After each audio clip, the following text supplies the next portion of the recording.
100 കിലോമീറ്ററിലധികം വേഗതയിൽ പായുന്ന കാറിന്റെ ഡിക്കിയിൽ കുട്ടികളെ ഇരുത്തി അത്യപകടകരമായ യാത്ര.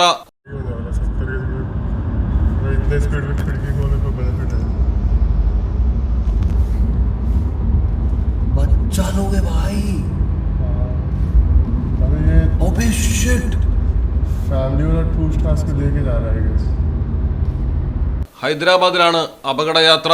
സഞ്ചരിച്ച കാറിലുണ്ടായിരുന്നത് ഒരേ കുടുംബത്തിൽ നിന്നുള്ളവരാണെന്നാണ് പ്രാഥമിക റിപ്പോർട്ടുകൾ. 3 കുട്ടികളാണ് ഡിക്കിയിൽ കാൽ വെളിയിലേക്ക് വെച്ച് യാത്ര ചെയ്തത്. സൈബരാബാദ് ട്രാഫിക് പോലീസ് സംഭവത്തിൽ ഇടപെട്ടിട്ടുണ്ട്.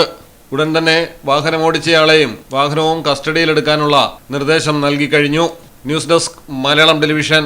5% തുടങ്ങുന്ന അഡ്വാൻസ് ബുക്കിംഗ് സൗകര്യം, 2.5% തുടങ്ങുന്ന പണിക്കൂലി, സൗജന്യ ഇൻഷുറൻസ് പരിരക്ഷ, മെഗാ എക്സ്ചേഞ്ച് ആനുകൂല്യങ്ങൾ തുടങ്ങിയ മറ്റു ഓഫറുകളും. വേഗമാകട്ടെ, ഈ ഓഫറുകൾ മെയ് 31 വരെ മാത്രം. കവിത ഗോൾഡൻ ഡയമണ്ട്സ്.